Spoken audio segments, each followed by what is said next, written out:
a las 2 de la tarde, que culminaba justo a las 2. Por ese motivo vamos a comenzar ahora. Cargo la presentación y arrancamos en 2 minutos, esperando que se conecten el resto de los compañeros. Saludos a todos y enseguida iniciamos.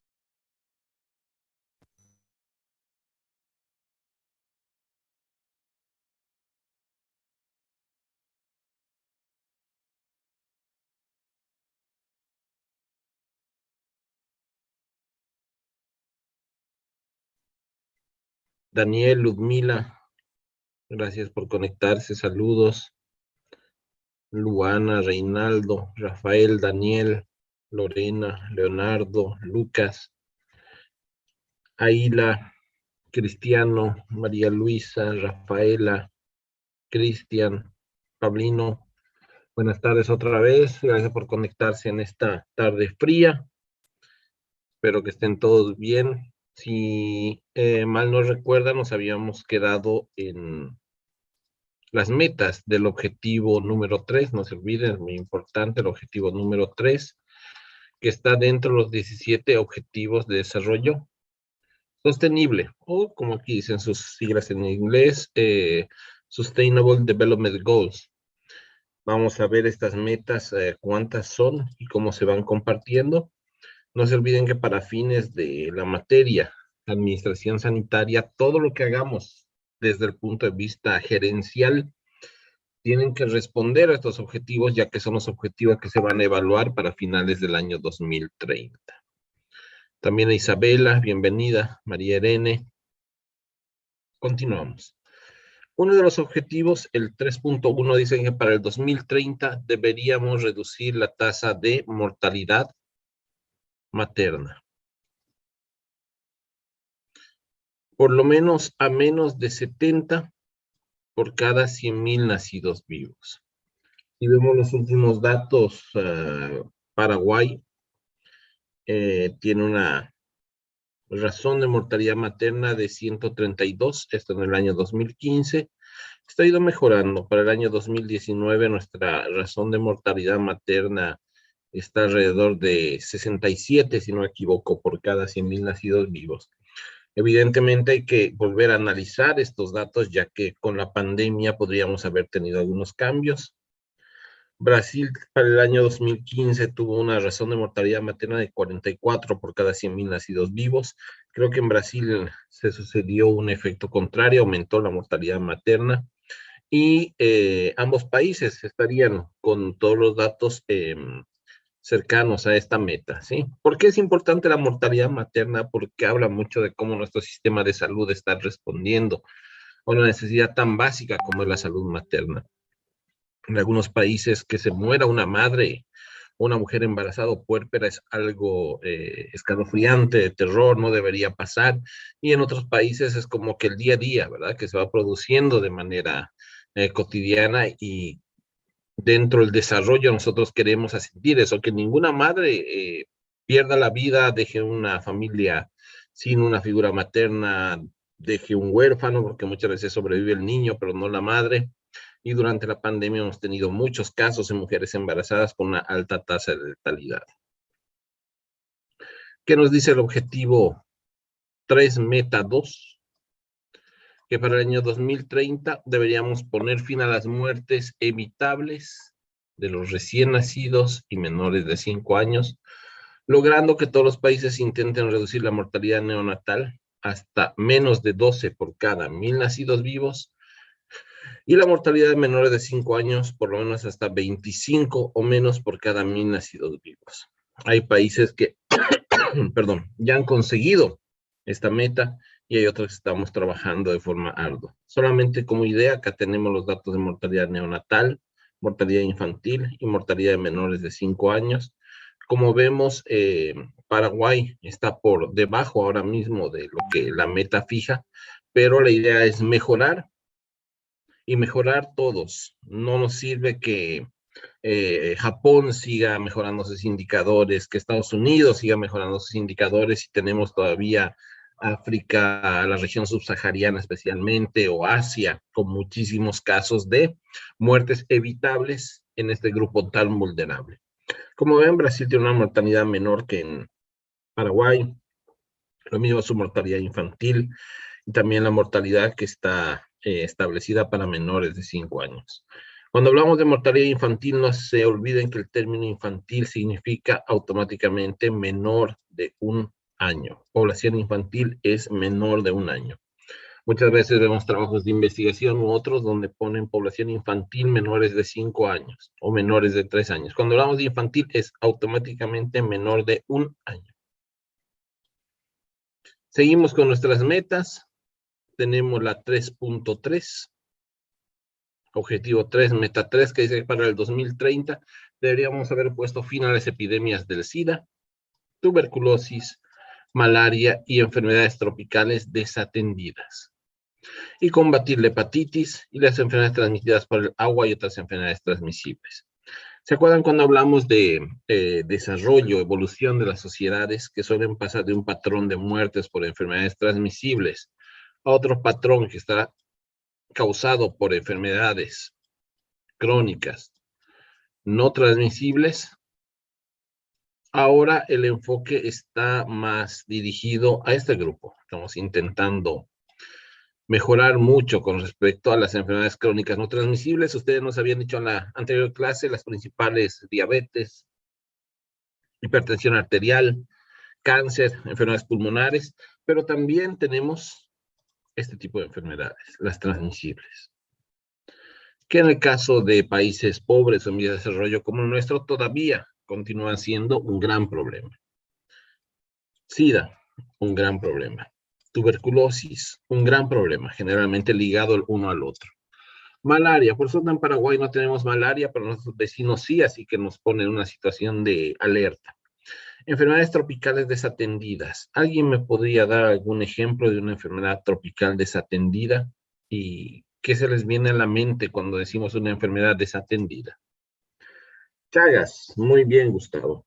Cólera tan tropical no es más bien cosmopolita, pero por suerte está controlada casi en todo el mundo. Chagas es un buen ejemplo. ¿Por qué? ¿Cuál es el tratamiento de Chagas? Besnidazol ni Furtimox, ¿verdad? Hay 2 medicamentos, no hay más. Para el Chagas agudo, el Chagas crónico, se tratan las consecuencias del Chagas crónico de acuerdo a su cuadro clínico. Dolicomegacolon, una cardiomegalia.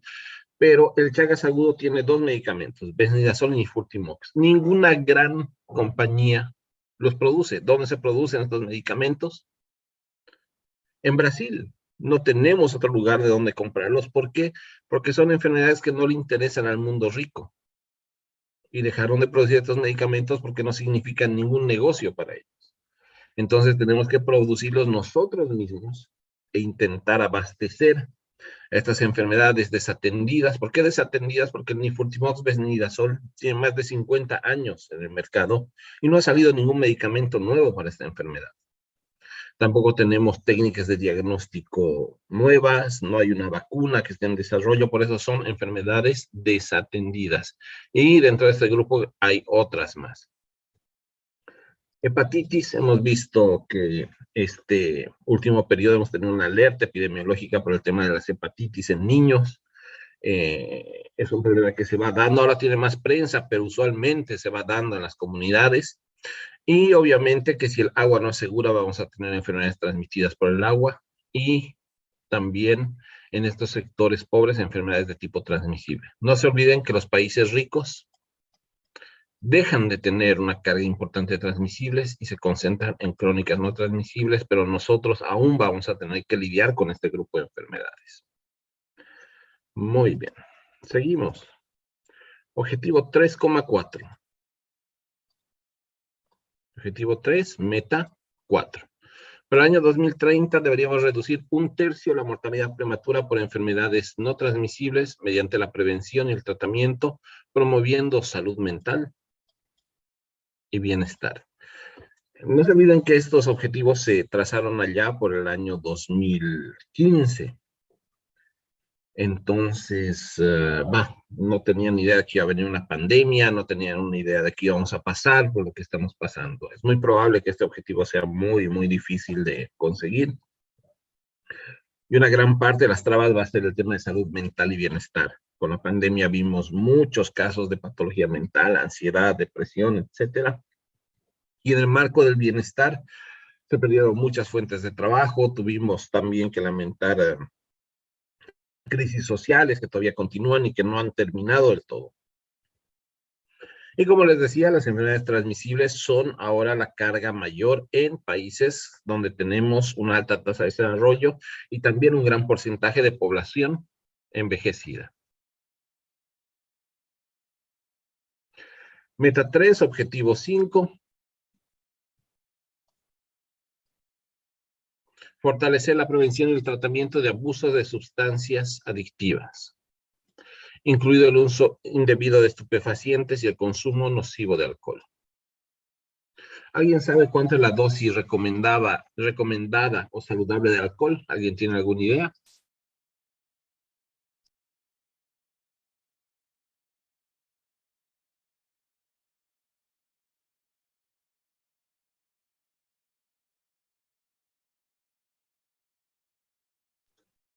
Vanessa dice que no sabe. Gustavo dice que puede ser una 5%. María, media taza de vino, que podría tener algún efecto beneficioso.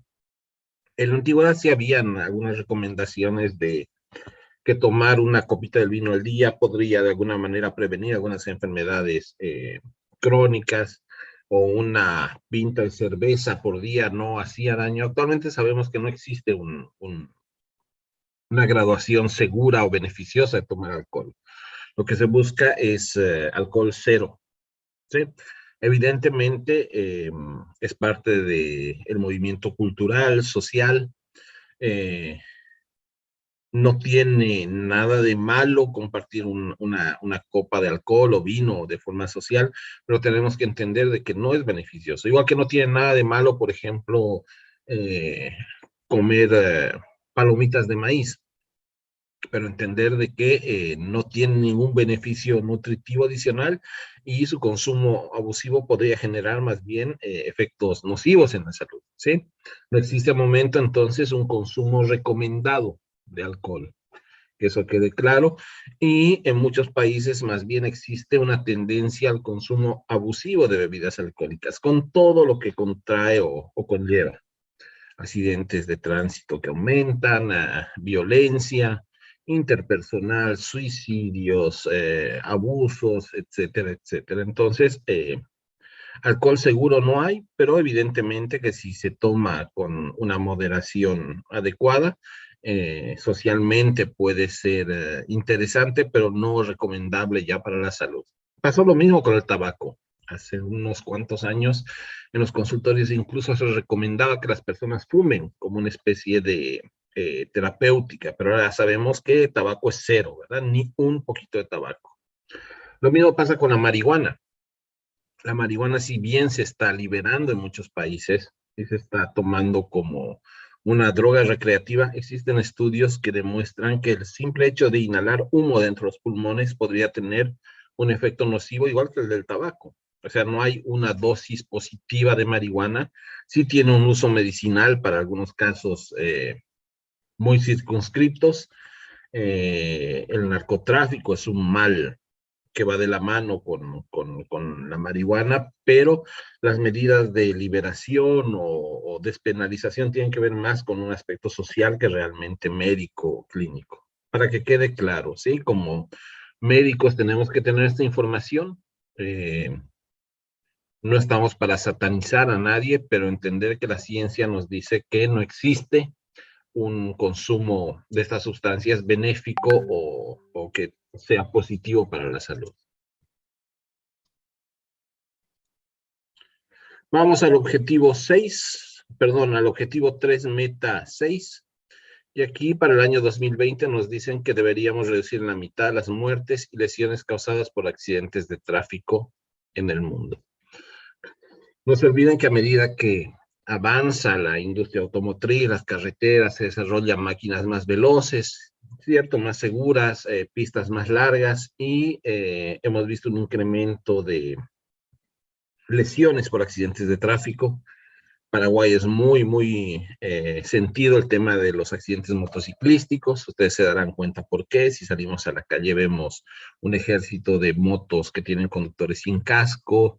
El respeto por las normas de tránsito no es del todo adecuado. Y cuando vamos a Brasil vemos que cambia, ¿verdad? Existen allá controles más rigurosos, una cultura tal vez de cumplimiento de normas un poco más efectiva que acá. Y el problema es global y tenemos que ver estrategias para reducir este mal o esta otra epidemia que tenemos latente. Durante el lockdown, las camas de terapia por accidentes automovilísticos o de motocicleta estaban prácticamente libres. Teníamos una situación diferente a la que vemos hoy, que la mayor parte de las camas están ocupadas por traumatismos craneoencefálicos severos derivados de accidentes de este tipo.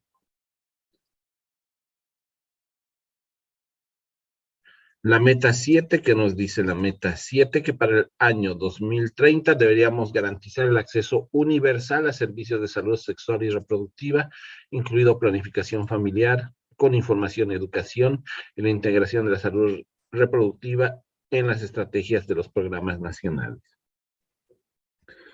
En mi caso, que me toca trabajar en atención primaria a la salud, es muy difícil llegar a las escuelas con información sobre salud sexual y reproductiva, especialmente si los colegios tienen algún tinte de religiosidad, ¿verdad? Tenemos colegios que tienen alguna estructura basada en religión, entonces es muy complicado. En Paraguay es especialmente difícil entrar con información.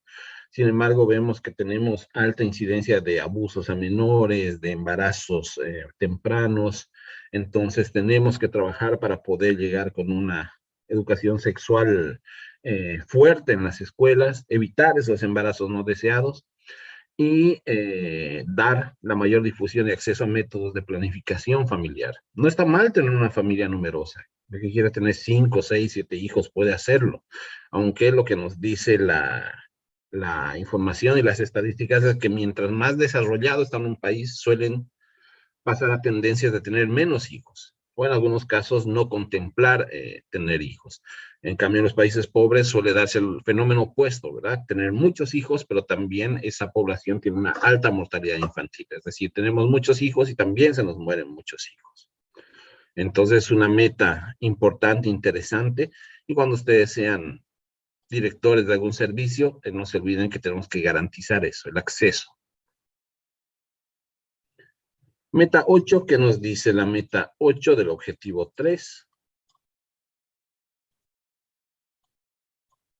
Lograr cobertura sanitaria universal. Por ejemplo, Brasil lo tiene. El SUS le otorga a los ciudadanos una cobertura sanitaria universal. Nadie te pregunta dónde trabajas, dónde estudias o cuánto dinero tienes. Si tienes un problema de salud, estás cubierto de forma universal. En cambio, otros países, también el caso de Paraguay, tenemos sistemas de salud fragmentados con varios componentes que hace que si tú necesitas atención, no estás asegurado, no eres parte de ese subsistema, te atienden la urgencia y después te derivan a tu servicio de salud. Se hizo un intento de fusionar durante la pandemia los servicios del IPS y del Ministerio de Salud con relativo éxito, pero ahora que terminaron los casos que estaban en alto porcentaje, todavía hay casos, pero no tanto como antes, este sistema que se unió se volvió a fragmentar. Entonces, cuando hablamos de cobertura sanitaria universal, ¿qué nos interesa? La protección contra los riesgos financieros. Existe un concepto interesante que se denomina el gasto catastrófico, que es cuando uno pierde todo lo que tiene, dinero, recursos, por un problema de salud.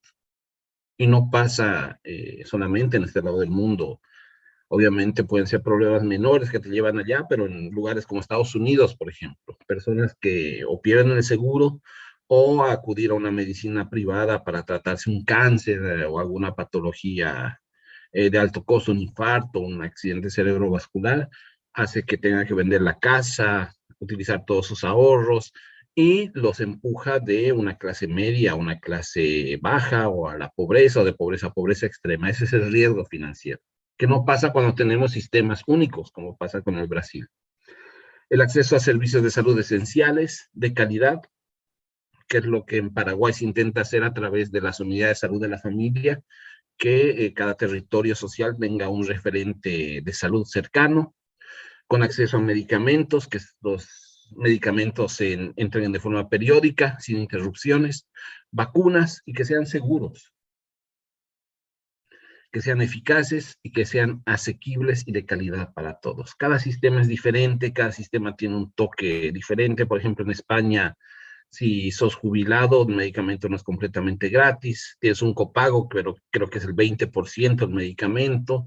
Si eres joven, el copago es de la mitad y cada medicamento, de acuerdo a su grado de complejidad, tiene un protocolo, pero el sistema único de salud es el que yo esperaría que se replique en todo el mundo. Lamentablemente en Paraguay, en Bolivia no lo tenemos, pero en Brasil sí, y en la medida que les toque defenderlo, para mí sería importante defender este logro. Vamos con la meta 9. Para el año 2030 deberíamos reducir el número de muertes por enfermedades por productos químicos peligrosos, contaminación del aire, agua y suelo. Existen nuevas ramas de la medicina que se dedican especialmente a esto. En el último congreso que estuve de medicina de la familia había una mesa de salud del aire, por ejemplo, la contaminación, como el hecho de que esté contaminado el aire puede llevar a aumentar enfermedades crónicas, aumentar la posibilidad de un infarto, de tener un tromboembolismo pulmonar, qué medidas adoptar, el tema de las fábricas, el tema de la restricción vehicular, apostar por tecnologías verdes. Es toda una rama nueva de la medicina que si alguien no tiene definido qué especialidad hacer, por ahí hay mucho campo y va a tener un desarrollo importante en el futuro. Y este objetivo 3 se divide en 3A, que nos dice que deberíamos, al final del año 2030, fortalecer la aplicación del convenio marco de la Organización Mundial de la Salud para el control del tabaco en todos los países. ¿Sí? No se olviden que el tabaco está ligado de forma categórica con el cáncer pulmonar, que si nosotros tenemos una política para aumentar el precio y desalentar su uso, vamos a tener menos cantidad de enfermedades pulmonares, de cáncer, de enfisema, de EPOC. Entonces, no todos los países lo están haciendo. Paraguay tiene muchos problemas porque es una pelea en el Congreso de si se aumenta el precio, si se aumenta el impuesto, el tema de la difusión comercial. Existe un nuevo grupo de personas que están cayendo para el uso de tabaco, nicotina. Cuando voy a la universidad, por ejemplo, encuentro mucha gente, estudiantes de medicina, utilizando los vapeadores dentro de la facultad de medicina. Algunos incluso en los hospitales salen a su break y comienzan a utilizar vapeadores, que es otra forma, o son los nuevos clientes para la industria del tabaco. Entonces tenemos que ser conscientes de ello y entender de que existe un llamado mundial para conseguir este objetivo. El 3B que nos dice apoyar actividades de investigación. No se olviden que medicina es prácticamente investigación, que el mejor médico ya no es el que tiene más títulos, sino el que publica más. Desarrollo de vacunas lo hemos visto de alguna manera incrementado por la pandemia. Hemos encontrado nuevas tecnologías que han permitido hacer vacunas más rápido, eso es positivo. Nuevos medicamentos para enfermedades transmisibles, también las no transmisibles, que afectan primordialmente a países en desarrollo y facilitan el acceso a medicamentos. Contar con vacunas esenciales, asequibles, es decir, que se puedan pagar, que no sean tan caras que no se puedan pagar, porque si una innovación es muy buena, pero no puede pagarla a todo el mundo, no termina de ser un beneficio total. Y de conformidad a una declaración que es la declaración de Doha, respectiva a los ADPIC. ¿Qué son los ADPIC? Es los acuerdos sobre propiedad intelectual, en la que afirma el derecho de los países al desarrollo, a utilizar al máximo las disposiciones del acuerdo sobre los aspectos de los derechos de propiedad intelectual relacionados con el comercio, relativo a la flexibilidad para proteger la salud pública, en particular, proporcionar acceso a medicamentos para todos. ¿Qué quiere decir esto? Que cuando alguien inventa un medicamento puede cobrar lo que quiera durante 20 años. Qué sé yo inventé el Viagra, ¿verdad? El sildenafil. Encontré que el uso del sildenafil para la impotencia era beneficioso. Por 20 años yo puedo cobrar lo que quiera. ¿Por qué? Porque es mi idea, es mi innovación y yo lo puedo comercializar bajo una exclusividad de ganancia. Ahora, una vez que termina esos 20 años, ya se pueden utilizar productos genéricos, ¿sí? Ya no se llama Viagra, puede haber sildenafil marca A, marca B, marca C.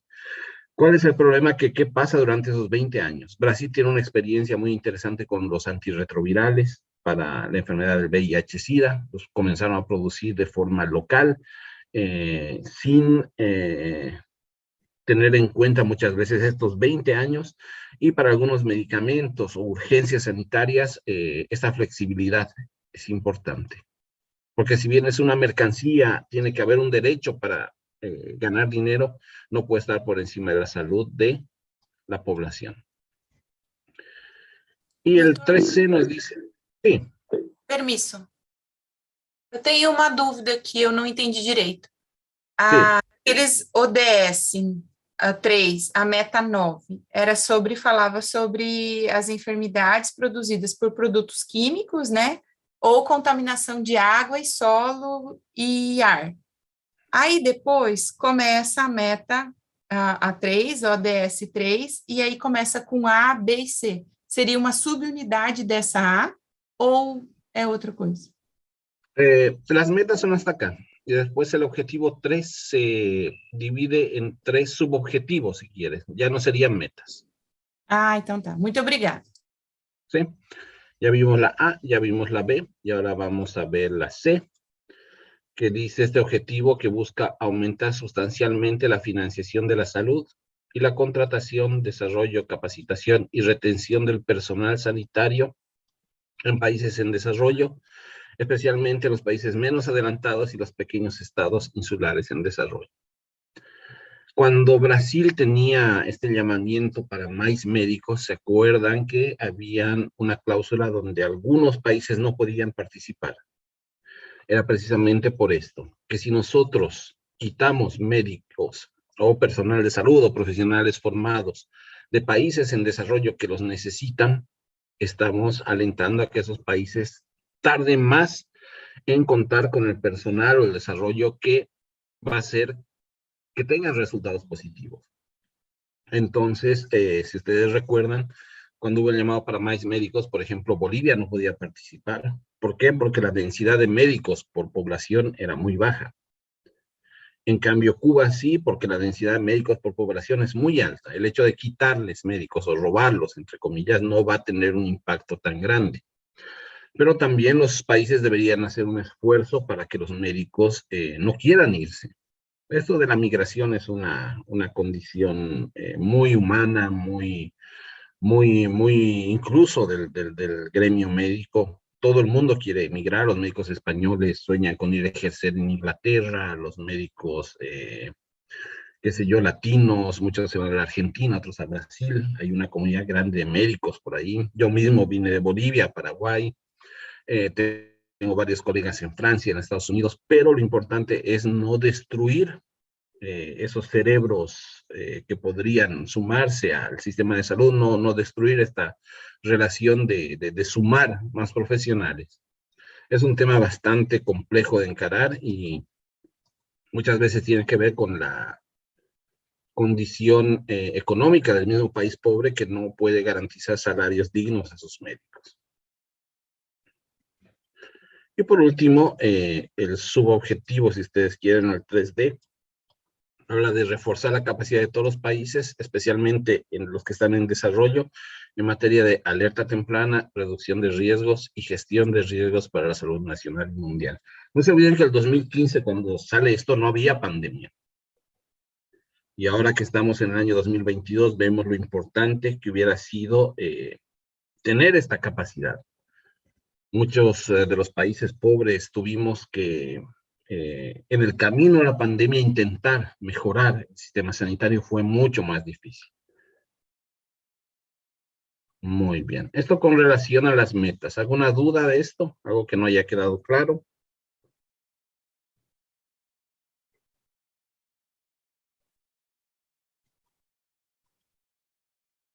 ¿Algo que quieran preguntar? No se olviden. Muy bien. Y ya vamos a tener, si no hay duda sobre eso, tengo esta otra diapositiva que son 8 slides que quiero compartir con ustedes, que es sobre la salud y las determinantes. Vamos a hablar sobre salud y sus determinantes desde una perspectiva de política de Estado y el papel del Estado. No se olviden que en el país donde ustedes decidan ejercer la medicina, ese Estado va a tener una serie de normas políticas que van a repercutir directa o indirectamente en el trabajo que ustedes van a hacer como gestores.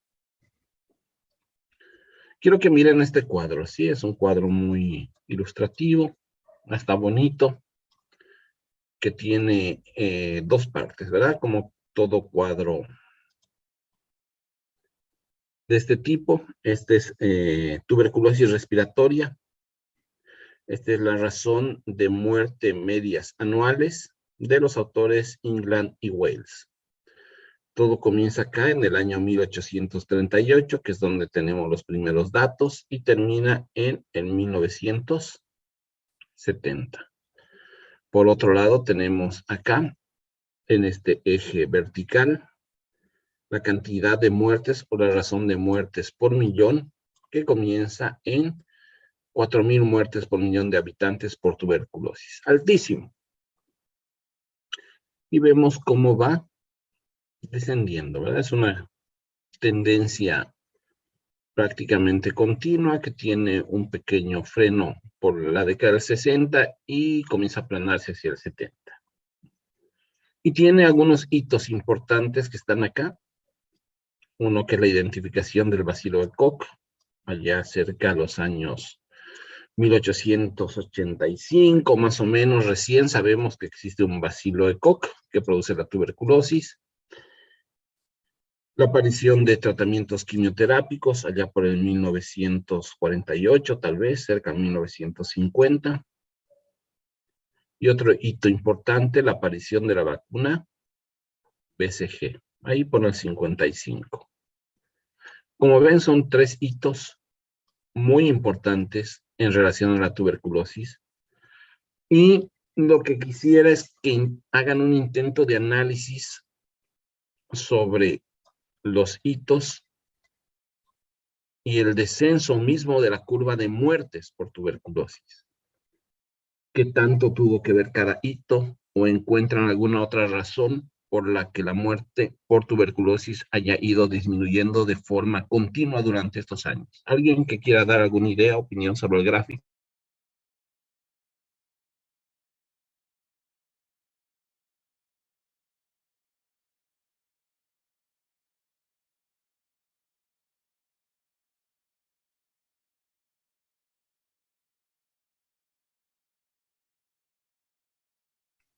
Cualquiera. Vamos a designar por dedocracia a alguien.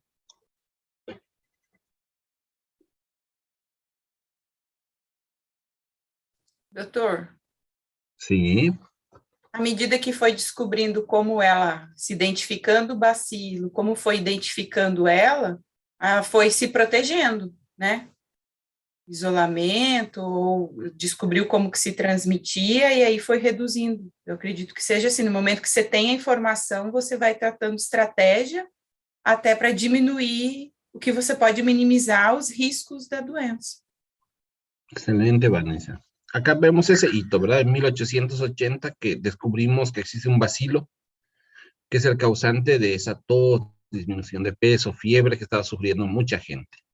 Pero incluso antes de eso, en este periodo, las muertes comenzaron a disminuir y no sabíamos ni siquiera que existía este bacilo. Vemos en este siguiente periodo que las muertes siguen disminuyendo sin tener todavía ningún tratamiento farmacológico eficaz para esta enfermedad. Finalmente tenemos tratamiento y vacuna, y si bien existe una disminución, no es tan espectacular como en esta, si ustedes quieren, primera fase y segunda fase. Para hacerlo más rápido, si bien no existía tanta información, tantos tratamientos, las condiciones de los seres humanos a lo largo del tiempo, 1800 hasta casi el año 2000, fueron mejorando no solamente en los desarrollos de innovación tecnológica para diagnóstico, tratamiento y prevención, sino para la mejora de las condiciones de vida de las personas. Si vemos documentos históricos o hasta películas, ¿verdad? En esa época la gente en 1800 vivían todavía en chozas, en un hacinamiento muy poco saludable, no existía una cultura de lavado de manos, de baño, de ventilar los ambientes, una inseguridad que también llevaba a que muchas personas tengan que refugiarse en un solo ambiente. Entonces, no solamente los inventos o desarrollos tecnológicos en medicina hacen que mejoren la condición de vida de las personas, sino también la misma mejora de las condiciones básicas, que como vemos ahora es muy raro que en una familia que tiene, qué sé yo, 4 o 5 miembros, que cada uno tiene una pieza para dormir, que tienen un espacio para hacer actividad al aire libre, donde las ventanas se pueden abrir, ventilar, hay una buena alimentación, una buena nutrición, es muy difícil que alguien se enferme de tuberculosis. Como dice Isabela, si cubrimos lo básico, ese básico que muchas personas todavía no tienen, ¿verdad? Acceso a alimento de calidad todos los días o una vivienda digna, hace que todavía tengamos grupos poblacionales muy, muy susceptibles, que están viviendo tal vez igual que en 1800. Entonces, este es un gráfico bonito para identificar eso, que si bien la medicina ayuda, por más buenos que seamos como médicos o por más tecnología que tengamos, si las condiciones de vida básicas de las personas no cambian, nuestro trabajo va a ser insuficiente.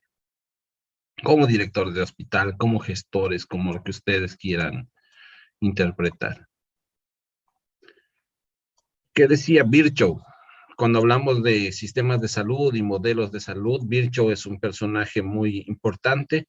Decía, la medicina es una ciencia social. Medicina, ciencia social. Nosotros vemos a los pacientes en tal vez su momento de mayor vulnerabilidad, conocemos cómo es su vivienda, qué es lo que comen, incluso podemos evaluar en esa visita su vestimenta, su grado de higiene, de aseo, y la política, la buena política, ¿verdad? El hecho de gobernar no es sino medicina a gran escala. La medicina como ciencia social, como ciencia, los seres humanos tienen la obligación de señalar los problemas y buscar solución teórica. El político, como antropólogo práctico, debe encontrar los medios para una solución en la práctica. Muchos de nuestros colegas médicos llegaron a lugares de decisión, parlamentos, congresos, muchos son ministros de salud. Entonces, las decisiones deberían estar enfocadas a solucionar esos problemas básicos, no solamente equipar los hospitales, a dar mayor cantidad de medicamentos, de recursos hospitalarios, sino también a pensar en lo social. Y aquí entra un concepto interesante que son los determinantes de la salud, que son claramente multisectoriales, es decir, alimentación, el Ministerio de Agricultura tiene mucho que ver con salud, porque si la gente está bien nutrida, va a tener un buen sistema inmunológico. El Ministerio de Desarrollo Urbano, si es que tenemos plazas, tenemos lugares para hacer actividad física, va a tener un efecto positivo en la salud. El Ministerio de Salud, con el Ministerio de Gobierno, por ejemplo, si hay seguridad en las calles, los policías están patrullando, hacen tareas de prevención, vamos a tener menos asaltos, menos problemas de salud derivados de causas externas. Entonces, todas estas políticas públicas terminan impactando en salud. Los que trabajan en salud pública tenemos la obligación de analizar las políticas públicas y sus condicionantes. Si no entendemos esto, cuando nos toque ser ministros de salud, directores de hospital, centro de salud, vamos a vivir en nuestra burbuja dentro del hospital sin entender que existe afuera muchos elementos que pueden modificar esto. Vamos Y aquí hay un continuar, cuadro, sí, vamos continuar sempre enxugando gelo. y haciendo lo mismo que se hace sin realmente generar un cambio, ¿verdad? Es muy triste, pero lo que pasa a menudo. Y en ese sentido tenemos 4 grupos grandes de determinantes: 1 biología, 2 el medio ambiente, 3 estilos de vida y 4 los mismos servicios de salud. Biología es los que creen en un ser divino, lo que Dios nos dio, ¿verdad? Los genes, la edad que tenemos, el sexo al que pertenecemos, muchos de estos no pueden cambiarse. Una persona que llega a un centro de salud y tiene una patología genética, vamos a entender de que eso no lo vamos a poder modificar en ese momento, aunque hay algunas nuevas terapias que están intentando paliar o mejorar enfermedades genéticas, ¿verdad? Muy caras todavía, muy privativas, pero se está investigando en eso. Edad, por más atlético que seas, por más bien cuidado que estés, con los años uno tiene un deterioro progresivo. Los niños también tienen su propia carga de patología, de enfermedad, y lo mismo, ¿verdad? De acuerdo al sexo, varón, mujer, tenemos nuestras propias enfermedades. En el medio ambiente existe un medio ambiente físico y otro socioeconómico. En el físico tiene que ver con el acceso a agua, agentes infecciosos, calidad del aire, radiación, vivienda, que pueden determinar también qué tan sano, qué tan enfermo estás. En lo socioeconómico, si perteneces a una clase pobre, qué clase social es la tuya, cómo están tus condiciones de empleo, educación, qué tan desigual es ese país o ese sector donde tú habitas, puede también tener implicación en tu salud. En estilos de vida, cada uno decide, en este caso, si los cambia o no, hábitos alimenticios, si se come de forma saludable o no, si se abusan de sustancias, por ejemplo, el tabaco, el alcohol, hábitos sexuales, múltiples parejas, comportamiento sexual peligroso, que se les suele decir, si hacemos ejercicio físico o no, el consumo de drogas legales e ilegales, esto determina también salud. Y por último, los servicios de salud, ¿verdad? ¿Cuánto de público hay en los servicios? ¿Quiénes se quedan sin cobertura de salud? La atención médica, cómo es el acceso, si existe equidad, cuánto por ciento del sistema de salud es público, si existen medicinas y si los sistemas están basados en atención primaria o no. Todo esto que no está dentro de salud, estos 3 primeros, tiene mucho más peso en la salud de una población que este último, que es servicios de salud per se. Por eso sabemos que los determinantes de salud más importantes están fuera del sector salud. Si una población tiene un cuadro de gastroenteritis galopante, por más antibióticos, hidratación que les demos, si no solucionan el tema de excretas y acceso a agua potable, no vamos a poder solucionar de raíz el problema. Son multisectoriales, ya lo habíamos dicho, dependen de todos los sectores de la economía, sociedad y política, y es clave que los que trabajan en salud pública conozcamos y analicemos estas políticas públicas.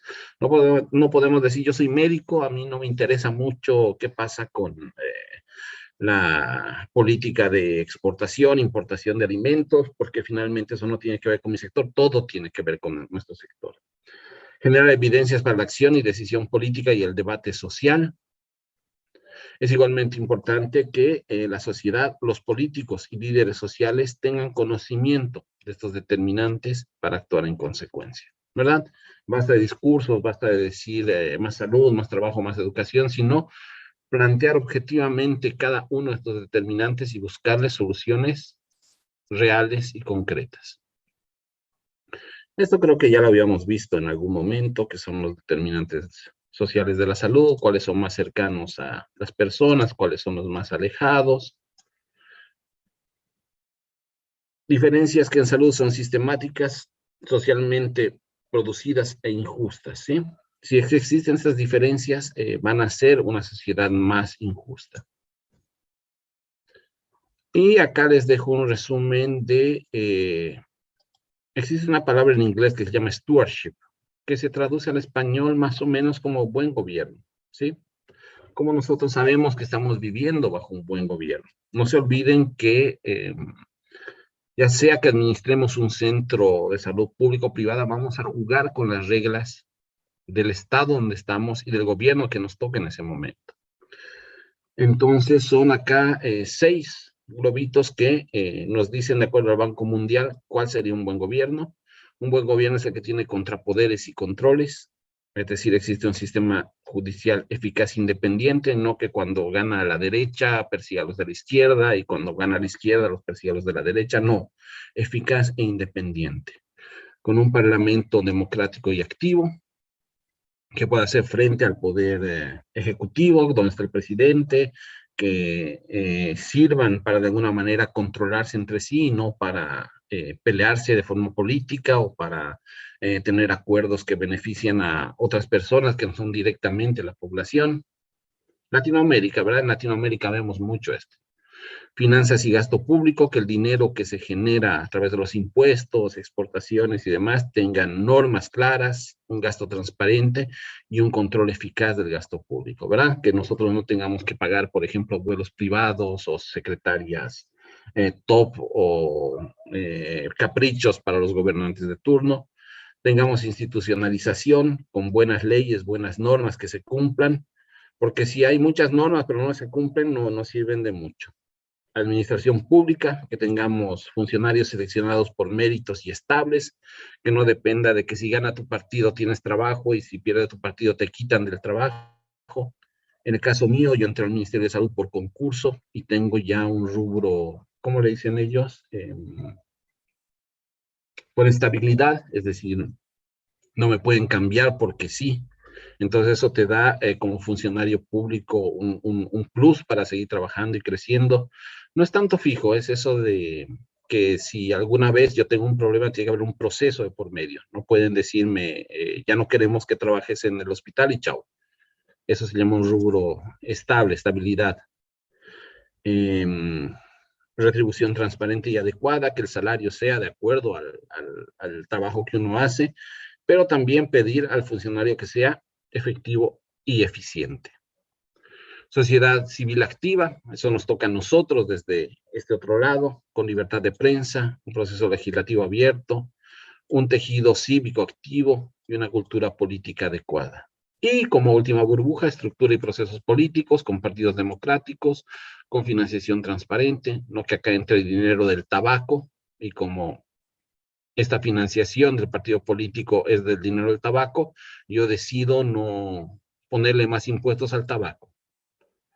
Reglas sobre conflicto de interés, que si hay algún conflicto de interés se puede identificar y evitar que el conflicto pase a una transgresión.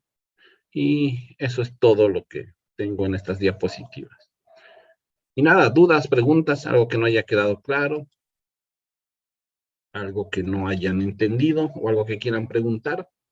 Doutor, eu tenho uma pergunta. Sí, Vanessa. O senhor falou que o senhor é concursado, né? Tem um cargo Sí, que conseguiu através de um concurso. así Queria saber mismo. que funciona aí no Paraguai o sistema. Você faz um concurso e você, durante esse concurso, você tem algum que você tem que fazer alguma... Porque aqui no Brasil é o seguinte, as pessoas fazem concurso, uma vez eles se subentendem que eles estão concursados e ninguém mais vai tirar eles de lá. Então, eles não fazem curso de, não estou dizendo todos, de aprimoramento, sabe, para crescer dentro da instituição. Eles se acomodam e ficam ali naquele mundinho. No Paraguai, existe algum sistema que avalie se você faz alguma coisa, alguma especialização, alguma coisa para crescer ou não? É que nem aqui no Brasil. Es complicado, complicado. Si bien atención primaria, que es donde yo trabajo, funciona a nivel de concursos, los hospitales, por ejemplo, que no son parte de atención primaria, son parte de servicios, pueden haber invitaciones directas, es decir, directamente un profesional se suma al trabajo de hospital y ahí a veces pueden haber estos conflictos que si es familiar de algún político, tiene más posibilidades de ingresar. Durante la pandemia, por ejemplo, muchos colegas ingresaron por la emergencia sanitaria y El problema que tenemos actualmente y se está intentando buscar una solución es que no existe una carrera sanitaria. Es decir, un médico general gana por rubro lo mismo que un especialista. Entonces no hay como una diferenciación entre esos cargos y la cantidad de dinero que uno recibe. Acá el rubro es de 4,5 millones y ese es fijo. Otra vez, sin importar si tú eres un médico general o un médico con subespecialidad. Hay un proyecto, pero obviamente hacer esta escala requiere dinero y actualmente lo que dicen es que no hay dinero por el tema de la pandemia. Pero sí hay un plan, no se está ejecutando todavía y si bien hay concursos, no todos los cargos son concursables o no todos los vínculos del ministerio son a través de concursos. No sé si te contesté, Vanessa, o te confundí más. Tranquilo, doutor, graças. Doutor, só um adendo, no seguinte, aqui no Brasil, a gente tem, eu não sei o que a Vanessa falou exatamente, mas assim, todos os concursos públicos você tem um incentivo do governo para que o funcionário progrida. Se o funcionário não quer progredir, aí já é um caso dele, aí é problema dele. Mas no caso do Paraguai, o funcionário público tem esse incentivo para que possa fazer novos cursos e se melhorar dentro do Estado ou não? Bueno, igual es complicado, no hay una respuesta de sí o no. Uno ingresa como contratado y después de 4 años generalmente se da la opción de un concurso para pasar con un rubro permanente, ser parte el presupuesto anual y así uno no tiene que contratarse y descontratarse cada año. Una vez que uno está nombrado, puede o tiene opciones de seguir formándose. El problema es que estas opciones no terminan siendo garantía de un ascenso. Es decir, hay algunos casos donde alguna persona ingresa como auxiliar de enfermería y en el camino estudia una licenciatura en enfermería y tal vez en el camino después decide estudiar medicina y es médico. Es muy complicado de que su condición nominal y salarial sea proporcional al grado conseguido. O sea, muchas veces te reconocen y te dicen, sí, tú eres, ya no eres auxiliar, eres licenciado, pero no podemos aumentarte tu salario. Y cada cierto tiempo, 5 o 6 años, existe un llamado a concurso para intentar no solamente reconocer el título, sino mejorar el escalafón salarial. Es muy, muy complicado. No hay como unas reglas, supongo que en Brasil, más claras y de ascenso, más ordenando. Se está trabajando, pero todavía con mucho retraso. No sé si me entendiste, Walker, ou igual que a Vanessa te compliquei. Não, entendi sim. É porque, assim, aqui também, para ter uma mudança na categoria, como sair da categoria de enfermagem para médico, aí realmente você precisa fazer um novo concurso.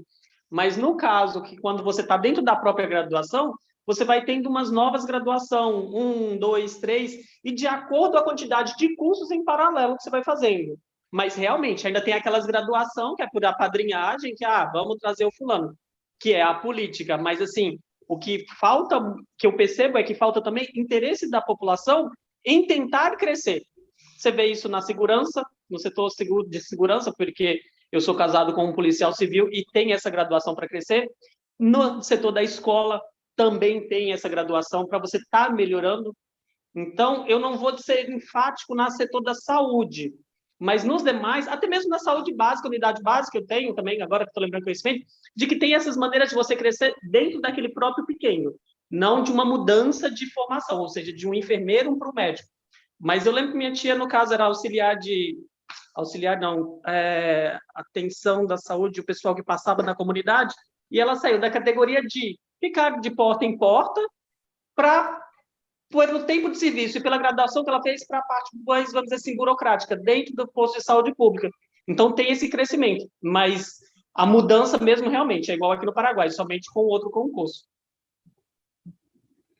Complicado. Acá también tenemos algunos agentes comunitarios de salud que terminaron ya licenciaturas o algunos son incluso médicos y no están encontrando un camino claro para poder hacer esa homologación o convalidación de sus títulos y la mejora salarial que todos quieren, ¿verdad? Tener un ingreso económico en función a lo que uno sabe.